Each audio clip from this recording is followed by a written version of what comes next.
Gautama went to every known master. Gautam उस समय के हर मशहूर गुरु के पास गए।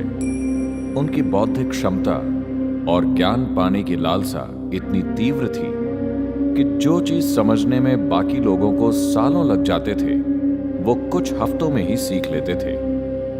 समाधि की 8 अवस्थाएं होती हैं। गौतम ने उन सभी अवस्थाओं को प्राप्त कर लिया था, मगर फिर भी वो जानते थे कि ये जीवन की संपूर्णता नहीं है। उनके अंदर अब भी ज्ञान पाने की तीव्र इच्छा थी।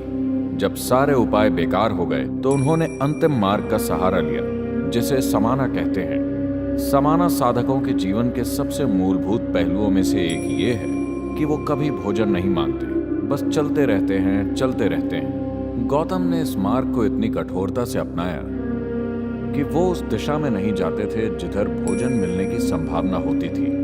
वो बस सीधा चलते थे। इस प्रक्रिया में उन्होंने अपने शरीर को इतना नष्ट कर लिया, वो इतने कमजोर हो गए कि वो बस हड्डियों का ढांचा बनकर रह गए। वो कभी भोजन की तलाश में नहीं जाते थे। उन्हें जब भोजन दिया जाता था तभी खाते थे। एक दिन वो नीरांजना नदी के तट पर पहुंचे, जो 2 फुट गहरी एक छोटी सी धारा थी और उसका प्रवाह थोड़ा तेज था।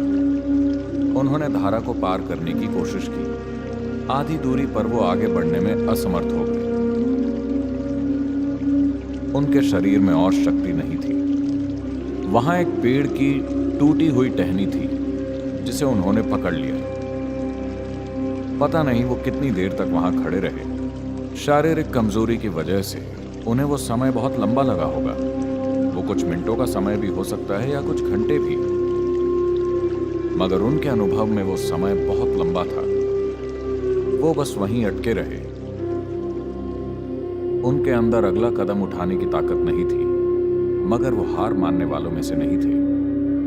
अचानक उन्हें एहसास हुआ कि उनकी समस्या ये है कि वो आत्मज्ञान को पाने की कोशिश कर रहे हैं।